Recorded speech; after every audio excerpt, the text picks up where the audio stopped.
क्षत्रिय समाज ने कहा है कि जो राम मंदिर का ट्रस्ट बना है उसको हम बदल के रहेंगे और मोदी क्षत्रिय समाज से ही हैं और जिन्होंने शिलान्यास किया हम उससे बहुत खुश हैं। क्या कहा राजा राजेंद्र सिंह जी ने जो राजा राम के वंशावली से हैं, आइए सुनते हैं उन्होंने क्या कहा।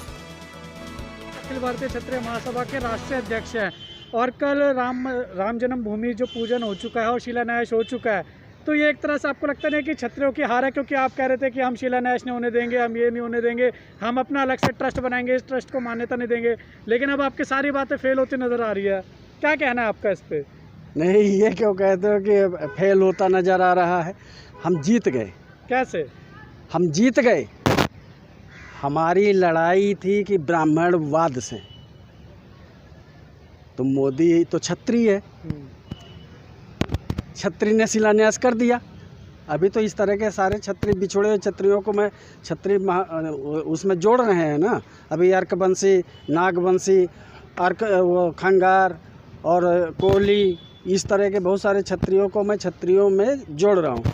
तो ये जो जिस से मोदी जी आ रहे हैं ये भी छत्री है, इनको ब्राह्मणवाद ने ही दूसरी जाति में ओबीसी बना करके छोड़ दिया। हम इनको पुनः छत्री में जोड़ा। हम खुश हो गए कि मोदी जी ने वो ब्राह्मणवाद को कुचल दिया और जा करके प्रधानमंत्री ने किया है, कोई बीजेपी का नेता नहीं किया। प्रधानमंत्री भारत सरकार ने राम जन्मभूमि का, भगवान राम के भवन का शिलान्यास और भूमि पूजन किया है, तो और ब्राह्मणवाद को दबा दिया। जिसकी हमारी लड़ाई थी कि लड़ाई तो ब्राह्मणवाद से है हमारी। लेकिन 15 सदस्यीय ट्रस्ट में 14 ब्राह्मण हैं। ट्रस्ट की लड़ाई तो अब हो जाएगी। ट्रस्ट की लड़ाई तो कहीं जाने वाली नहीं है। ट्रस्ट को हम लड़ लेंगे। अभी शिलान्यास में ब्राह्मण और मुस्लिम का हाथ न लगने पाए, मेरी प्रथम लड़ाई थी, वो मैं विजयी हुआ। तो यानी अब आपकी जो ये लड़ाइयाँ भी आगे चलती रहेगी, आप अभी भी नहीं रुकोगे? नहीं, ट्रस्ट तो देखो, ट्रस्ट में बताया है कि हिंदू ट्रस्ट का घोषित किया उन्होंने, ठीक है। लेकिन भगवान राम छत्री थे, भगवान राम हिंदू नहीं थे। हम हिंदू नहीं हैं, हम छत्री की लड़ाई करते हैं। भगवान राम छत्री थे तो छत्रियों का ट्रस्ट होगा, हिंदुत्व का तो होगा नहीं। यही ये चाह रहे हैं।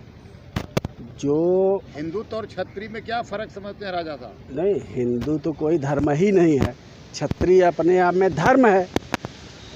हिंदू कोई धर्म है क्या? हिंदू कोई धर्म नहीं है। सनातन धर्म क्षत्रियों का धर्म है। क्षत्रिय धर्म ने सनातन धर्म बनाया था और उसको ये विदेशी कुछ नकली ब्राह्मण बन करके, ये जो इजराइल से आए हुए हैं, वो टीका लगा करके यहाँ हिंदू चिल्ला रहे हैं ताकि सनातन धर्म मरे और हिंदू करके सबको ख़त्म करें। ये इनकी चाल है।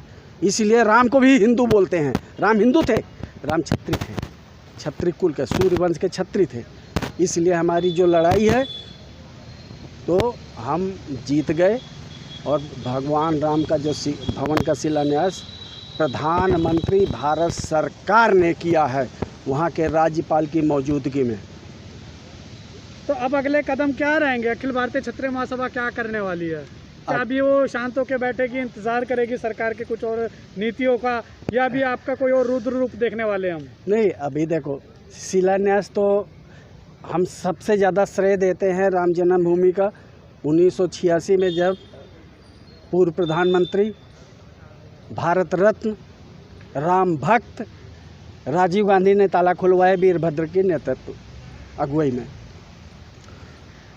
1989 में उसी राम भक्त भारत रत्न राजीव गांधी ने शिलान्यास करवाया, भूमि पूजन कराया, और उसी की पार्टी ने, नरसिम्हा राव जी ने, प्रधानमंत्री ने, कांग्रेस की सरकार ने 3.25 एकड़ से 70 एकड़ राम जन्मभूमि की ज़मीन बनाया। तो शिलान्यास तो पहले ही हो चुका है। उस राम भक्त ने, राजीव गांधी ने कर दिया था। तो अगर इन्होंने कर दिया, राममय हो गया, ये निर्विवाद हुआ, इसके लिए मैं प्रधानमंत्री के छत्रित्व को मैं बहुत बहुत उनको धन्यवाद देता हूँ। उनको बहुत क्या बहुत समझा शुभकामनाएं। जाए कि जब राजीव गांधी जी ने ताला खुलवाया, शिलान्यास भी किया, तो उनके विरोध में राहुल जी का एक सिपा सलाहकार ने तो शिलान्यास होने से, भूमि पूजन होने से रोकने का याचिका भी दायर कर दिया। तो क्या ये मान लिया जाए कि राहुल जी राजीव गांधी को नहीं मानते? नहीं, ये शिलान्यास, ये तो सड़क में घूमते घूमते कोई भी कह देता मैं कांग्रेसी हूँ। कोई वकील ने किया है ना। वकील किसी का होता है क्या? कोई पार्टी का होता है? वकील जब अदालत में जाता है वो किसी पार्टी का नहीं होता, इसलिए उसको हम नहीं मानते।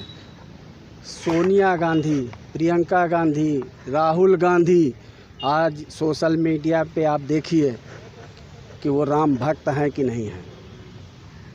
राम भक्ति का शुभकामना दे रहे हैं कि नहीं दे रहे हैं। राम जन्मभूमि का राजा साहब, मोदी जी आ गए, पूरी दुनिया में दीपोत्सव मना और राम जय श्री राम के नारे से पूरा दुनिया गूंजा है। ये तो मोदी जी की देन है। अब राहुल जी को तो बोलना ही पड़ेगा। नहीं, मोदी जी का नहीं है इसमें। मोदी मत बोलो, प्रधानमंत्री बोलो कि प्रधानमंत्री सत्ताधारी राजा है, भगवान राम का मंत्री है इस समय पूरे भारत का, प्रधानमंत्री है, भारत का प्रधानमंत्री है। राजा जी, एक प्रश्न और बीच में उठ के आ रहा है। अगर हम बात करें ओवैसी की, तो हमेशा वो कुछ ना कुछ अपने बयानों के लेके विवाद में छाए रहते हैं, और अब उन्होंने राम मंदिर पे भी विवाद एक अपना ट्वीट करा। वो कहते हैं हम इस मंदिर को नहीं मानते हैं, हम तो इसे हमेशा ये कहेंगे कि ये मस्जिद है। कौन बोला? ओवैसी। अरे यार, कीड़े मकोड़ों को क्यों बीच में मेरे ले आते हो? ये राम के वंशज हैं क्या? ये तो कह रहे हैं हम हमेशा इसको मस्जिद ही अरे कहेंगे, बाबरी मस्जिद। ये ओवैसी वगैरह गद्दार जो सनातनी थे ना, गद्दार, वही सब मुस्लिम बने थे। वही हमारे राजाओं से बगावत करके और अपना सब कुछ सौंप दिया जा करके मुगलों को। ये गद्दार सनातनी हैं। तब तो हिंदू था ही नहीं। हिंदू तो 1925 से चालू किया इन्होंने। और मैं प्रधानमंत्री को इसलिए भी धन्यवाद देता हूँ बार बार कि वो एक संत भी है। उसने एक तपस्या किया हिमालय में जा कर के, गुफाओं में। वो इसीलिए हनुमान जी उसको बोला कि तुम सारा ये काम करो, तो उसने कर दिया। हनुमान जी ने कहा है ब्राह्मणों का नाश करो, ब्राह्मणों का नाश कर दिया। अब रह गया ट्रस्ट। ट्रस्ट को तो हम इनको कभी भी छीन लेंगे, इसका मुझको कोई नहीं है इसको, क्योंकि ट्रस्ट वो बनाता है जो उसका ब्लड रिलेशन का हो, या उसके ख़ानदान का हो, या उसके समाज का हो। और ट्रस्ट तब बनेगा जब बेचीनामा हो, किसी के पास दान पत्र हो, तो बनाएगा। दूसरे की संपत्ति में ट्रस्ट बना लेगा। तो राजा राजेंद्र सिंह अब कब पहुंचने वाले हैं अयोध्या? देखो, अभी तो हम लोग कोशिश कर रहे हैं कि 30 अक्टूबर को भूमि पूजन कर दिया, शिलान्यास कर दिया। वैसे तो खुदाई उदाई मैंने देखा नहीं है, टीवी में जो मैं देख रहा था तो खुदाई उसी मुहूर्त में होती है नींव की, तो नींव की खुदाई नहीं हुई। अब कहाँ उन्होंने शिलान्यास किया, हमने तो एक चद्दर में उड़ा रखा था, उसको देखा। और अभी तो कई लोगों ने मुझको फ़ोन करके ये भी बताया कि भाई भारत जो वहाँ की नगर पालिका की तरफ से राम मंदिर का नक्शा ही नहीं पास कराया। तो ये तो सरकार जानेगी और ये जानेंगे। हमारा काम है कि उसमें बहुत जो इजराइली यहूदी कुछ ब्राह्मण बन करके गए हुए थे, उसके शुद्धिकरण के लिए हम दोबारा से जाएंगे 30 अक्टूबर में, और महान संतों को लेके जाएंगे जो बड़े बड़े